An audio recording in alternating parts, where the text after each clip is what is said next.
Hello प्रिय विद्यार्थियों, आपका पीआर एजुकेशन व मजिसा एजुकेशन यूट्यूब चैनल पर स्वागत है। मैं लेकर आया हूँ कक्षा आज 6 का विज्ञान का पेपर, जो आने वाली द्विवार्षिक परीक्षा के लिए आपके लिए वरदान साबित होगा। प्रिय विद्यार्थियों, आपके समय 2.5 घंटे का होगा और पूर्णांक 50 नंबर का सभी प्रश्न करने अनिवार्य है और सभी प्रश्न उत्तर पुस्तिका में लिखे विद्यार्थी सर्वप्रथम पेपर के ऊपर अपना नामांकन लिखे है। नामांकन है, रोल नंबर आपको लिखना है, ऐसा आपके लिखा हुआ आएगा। आगे बढ़ते हैं। सर्वाहारी जंतु है, सर्वाहारी जंतु कौन सा है? शाकाहारी एक होता है, एक मांसाहारी होता है, एक सर्वाहारी। कौन सा है? गाय, कौआ, हाथी, बंदर। तो इसमें है कौआ। क्या है? कौआ। पौधों का कौन सा भाग मिट्टी के अंदर होता है? पौधा होता है, उसका कौन सा भाग मिट्टी के अंदर होता है? जड़, तना, पत्ती, पुष्प। उसमें है जड़। क्या है? जड़। कॉकरोच में कितने जोड़ी पैर होते हैं?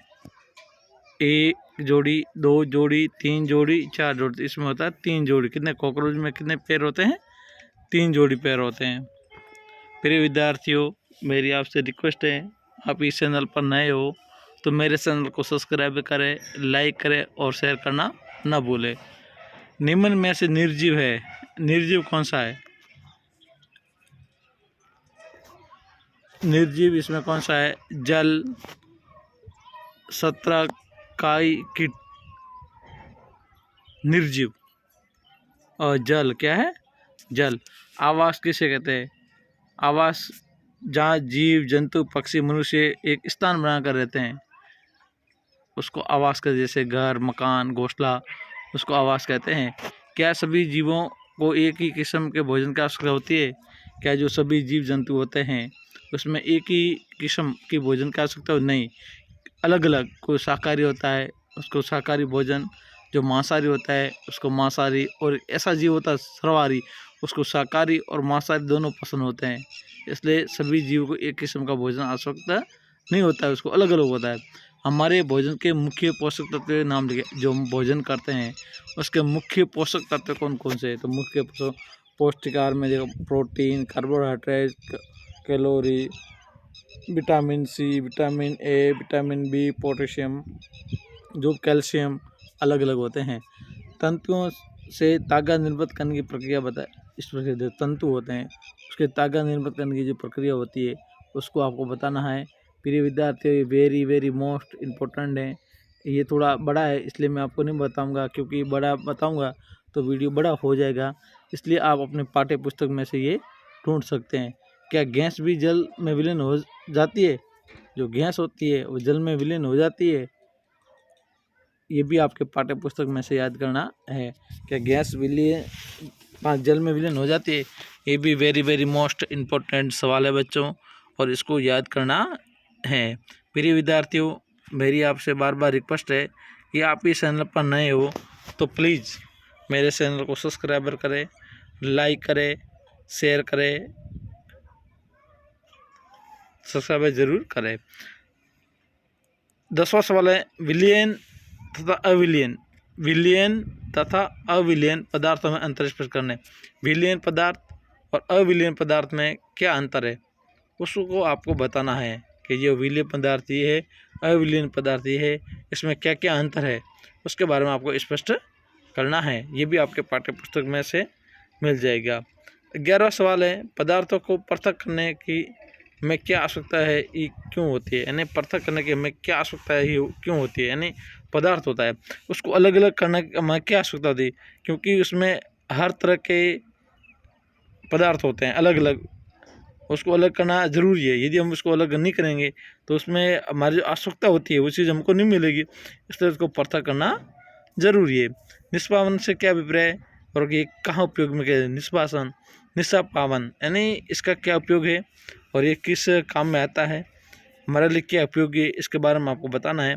ये भी प्रिय विद्यार्थियों वेरी वेरी मोस्ट इम्पोर्टेंट सवाल है और इसको ज़रूर याद करिएगा और ये याद करके जाइएगा। आपके पाठ्य पुस्तक में से दिया हुआ है और ये आपका द्विवार्षिक परिक्रमा में जरूर आएगा। यदि किसी पुष्प की पंखुड़ियाँ परस्पर जुड़ी हो तो स्त्री केसर पंखुड़ियाँ से जुड़ा होगा। जो किसी पुष्प की पंखुड़ियाँ परस्पर से जुड़ी हो तो स्त्री केसर पंखुड़ियाँ से क्या जुड़ा होगा, तो उसके बारे में आपको बताना है। प्रिय विद्यार्थी, ये भी वेरी मोस्ट इम्पोर्टेंट सवाल है। पुष्प के विभिन्न भागों के नाम लिखिए। जो पुष्प होता है उसके विभिन्न भाग, उसके बारे में बताना। जैसे पुष्प होता है, जैसे कमल का फूल होता है, ऐसे ऐसे ऐसे इसका फूल होता है, उसके अलग अलग भाग क्या क्या काम के होते हैं उसके बारे में हमको बताना है। एक पुष्प का स्वस्थ नामांकन चित्र बनाना है। कोई अच्छा एक पुष्प का नामांकन चित्र ऐसे बनाना है, जैसे ऐसे गोल गोल गोल गोल गोल ऐसे चित्र बनाना है, ऐसे फूल बनाना है। केशवी मिट्टी में किस प्रकार उपयोग बनाते हैं? केशवी होता है, उसकी खाद से मिट्टी को कैसे उपयोग बनाते हैं? केशवी की खाद होती है, वो मिट्टी के लिए बहुत उपयोगी होती है, उससे ज़मीन उपजाऊ हो जाती है। उसके बारे में आपको बताना है। सजीवों के विशेष लक्षण सूचीबद्ध कीजिए। जो सजीव होते हैं उसके क्या लक्षण होते हैं उसको आपको बताना। लक्षण देखो, सजीव श्वास लेते हैं, सजीव अपना भोजन स्वयं करते हैं, सजीव अपना काम करते हैं, सजीव जो जिसके बारे में होता है श्वास लेते हैं, सजीव जो भी है उसके बारे में बताना है। जो ये भी आपके पाठ्य पुस्तक में भी है। प्रकाश संश्लेषण को समझे। प्रकाश संश्लेषण किसे कहते हैं उसके बारे में आपको समझाना है। प्रकाश, सूर्य के प्रकाश प्रभावित को प्रकाश संश्लेषण, उसके बारे में आपको समझाना है। पौधों के प्रमुख भागों का नाम, उसका कार्य बताए। पौधे हैं उसके भाग कौन को देखो, पहला जड़, तना, डालिए, पत्ते, उसके क्या क्या कार्य होते हैं। तना क्या कार्य करता है, जल को खींचता है, और जड़, तना जड़ है जल को खींचता है, तना पेड़ को मजबूत रखता है, डालियाँ पत्ते प्रकाश संश्लेषण करते हैं। तो उसके बारे में आपको समझाना है। प्रिय विद्यार्थियों, आज इतना ही। कल एक और मैं आपके लिए वीडियो लेकर आऊँगा, और जो भी मैं सवाल लेकर आऊँगा वो वेरी मोस्ट इम्पोर्टेंट हो गए, और आप हमेशा इस चैनल से जुड़े रहे। और मैं विश्वास के साथ कहता हूँ जो मैं सवाल लेकर आऊँगा आपका द्विवार्षिक परीक्षा में ज़रूर आएगा, इसलिए मेरे चैनल पर बने रहिए। धन्यवाद। आज का इतना ही। जय हिंद, जय भारत।